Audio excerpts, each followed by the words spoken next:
ہم سب جیسا کہ جانتے ہیں کہ ہمارا خالق اللہ ہے، اللہ ہی نے ہمیں پیدا کیا ہے، اسی کی طرف ہم نے لوٹ کر جانا ہے۔ اللہ سبحانہ وتعالی ہماری پیدائش کے بارے میں فرماتے ہیں وَخُلِقَ الْإِنسَانُ ضَعِيفًا، کہ انسان کمزور پیدا کیا گیا۔ اگرچہ انسان کو باقی ساری مخلوقات پر فضیلت اور شرف حاصل ہے، عزت حاصل ہے، وَلَقَدْ كَرَّمْنَا بَنِي آدم، بنو آدم کو اللہ تعالیٰ نے عزت بخشی ہے، لیکن بہرحال وہ اپنی نیچر میں کمزور بھی ہے۔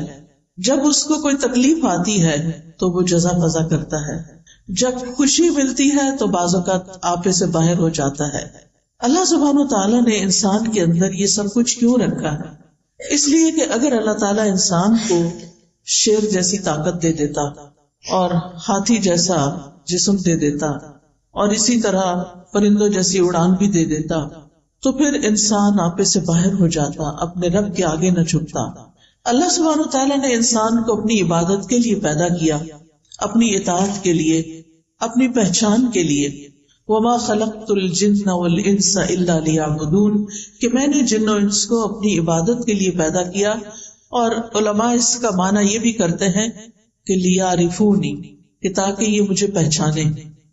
باقی تمام کائنات چاہے فرشتے ہوں یا دیگر چیزیں ہوں، وہ اپنے رب کو پہچانتی ہیں، ان کے اندر پروگرامنگ ہی ایسی کی گئی ہے کہ ان کے لیے کچھ مشکل نہیں۔ لیکن انسان کو اللہ نے جو کہ امتحان کے لیے پیدا کیا، اس کی رہنمائی اگرچہ کی، لیکن اس کے ساتھ ساتھ یہ ہے کہ صحیح معنوں میں اللہ کی پہچان اور اس کو پہچان کر، اس کی عظمت کو پہچان کر، اس کی صفات کو پہچان کر اس کے آگے جھک جانا، اپنی خوشی سے، اپنی چاہت سے، اپنی مرضی سے، اپنی چوائس سے، اس میں انسان کی عظمت رکھی گئی۔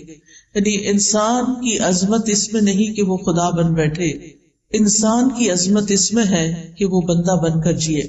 انسان اگرچہ عقل رکھتا ہے، اور عقل کی طاقت باقی تمام طاقتوں سے بڑی طاقت ہے، لیکن اس کے ساتھ ساتھ انسان جذبات بھی رکھتا ہے۔ انسان کے اندر خوشی کے، غم کے جذبات بھی ہیں۔ انسان کو اللہ سبحانہ وتعالیٰ نے صرف ہڈیوں اور گوشت پوست کا مجموعہ نہیں بنایا، اس کے اندر روح رکھی، اس کا نفس ہے، اس کا دل ہے، اس کے جذبات ہیں، اس کے خیالات ہیں، اس کی پسند و ناپسند ہے، اس کا اختیار ہے۔ بہت سی کوالٹیز کے ساتھ انسان کو پیدا کیا، لیکن اس کے ساتھ ہی اللہ تعالیٰ نے انسان کو اپنا بندہ بننے کے لیے، اپنی عبادت کے لیے مخصوص کیا کہ یہ اپنی خوشی کے ساتھ میری طرف رجوع کرے۔ چونکہ انسان کمزور ہے، لہذا وہ ہمیشہ اپنے سے بڑی کسی ہستی کا محتاج بھی ہے، جس کا ذکر اللہ تعالیٰ قرآن مجید کی سورۃ فاطر میں کرتے ہیں، یا ایھا الناس انتم الفقراء الی اللہ، اے لوگو تم سب اللہ کے محتاج ہو، واللہ هو الغنی الحمید، اور اللہ وہ تو غنی ہے، قابل تعریف ہے۔ ان یشاء یذھبکم، اگر وہ چاہے تم سب کو لے جائے، ویأتی بخلق جدید، اور نئی مخلوق پیدا کر دے، وما ذلک علی اللہ بعزیز، اور یہ چیز اللہ پر کچھ بھی مشکل نہیں ہے۔ لیکن وہ ہماری کمزوریوں، ہماری کوتاہیوں، ہماری غلطیوں، ہمارے گناہوں، ہمارے جرائم، ہماری ہر چیز کے ساتھ ہمیں زندگی کی مہلت دیتا ہے، توبہ کی توفیق دیتا ہے، اپنی طرف آنے کے مواقع فراہم کرتا ہے۔ لہذا ہم سب کی خوش قسمتی، خوشنودی اور ہماری کامیابی اس میں ہے کہ ہم ہر موقع پر اللہ سبحانہ تعالیٰ کی طرف رجوع کرنے والے ہوں، ہم اسی پر بھروسہ کریں، ہم اسی کا سہارا لیں، ہم اسی سے مانگیں، اسی سے پناہ طلب کریں، غم اور دکھ میں اسی سے فریادیں کریں، اور اسی سے ہم حفاظت مانگیں، اور وہ یہ سب کچھ کرنے پر قادر ہے۔ اللہ سبحانہ تعالیٰ کو انسان کی کمزوری کا اعتراف بہت پسند ہے۔ جب انسان اللہ سبحانہ تعالیٰ کی بارگاہ میں ہاتھ اٹھاتا ہے، جب اللہ سبحانہ تعالیٰ کی بارگاہ میں سجدے میں سر رکھ دیتا ہے، تو جب انسان کا سر زمین پر ہوتا ہے، وہ سب سے زیادہ اللہ کے قرب کا وقت ہوتا ہے، اللہ سبحانہ تعالیٰ کے قریب ہونے کا، اللہ سبحانہ تعالیٰ کے محبوب ہونے کا۔ اور جب انسان ہاتھ اٹھا لیتا ہے تو اللہ سبحانہ وتعالیٰ ان کو خالی نہیں لوٹاتا. وہ اس بات سے شرماتا ہے کہ کسی کا ہاتھ اٹھا ہوا خالی لوٹا دوں. لہذا انسان کو اپنی تمام ضروریات میں، اپنی تمام مشکلات میں، اپنی تمام حاجات میں، اپنی ہر طرح کی پریشانیوں میں اللہ سبحانہ تعالیٰ کی طرف ہی رجوع کرنا چاہیے. اور اسی کا نام توکل ہے. جب انسان اپنی ضروریات میں اللہ کا سہارا لیتا ہے تو اللہ سبحانہ تعالیٰ کا سہارا لینا توکل کہلاتا ہے. اور اسی کی ہم سب کو ضرورت ہے کہ جب ہمیں کچھ مشکل ہو تو ہم کہیں حسبنا اللہ و نعم الوکیل، ہمیں اللہ کافی ہے اور وہی بہترین کارساز ہے، وہی سارے کام بنانے والا ہے.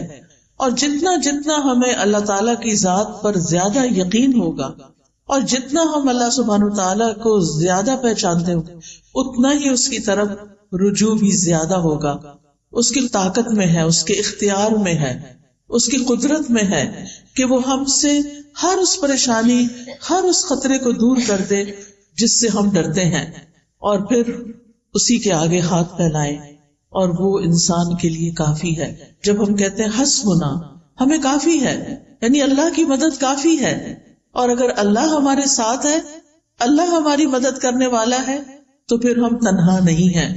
قرآن مجید میں اللہ تعالیٰ فرماتے ہیں وَلِلَّهِ مُلْكُ السَّمَاوَاتِ وَالْأَرْضِ وَاللَّهُ عَلَى كُلِّ شَيْءٍ قَدِيرٌ.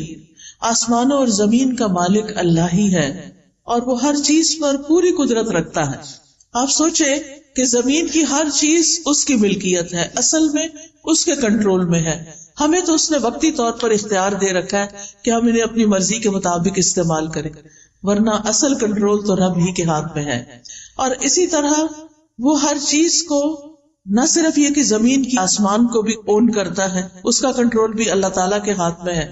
لہذا جب کسی بندے کی اسے ضرورت پوری کرنی ہوتی ہے تو اسے کسی کا مشورہ نہیں چاہیے، کسی کی سفارش نہیں چاہیے.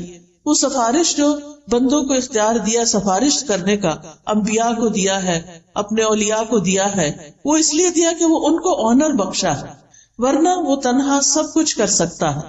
وہ اکیلے سب کچھ کرنے پر پوری طرح قادر ہے.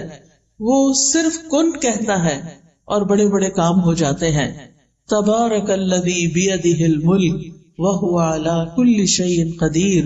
بہت برکت والا ہے وہ کہ تمام بادشاہی صرف اور صرف اس کے ہاتھ میں ہے اور وہ ہر چیز پر پوری قدرت رکھتا ہے.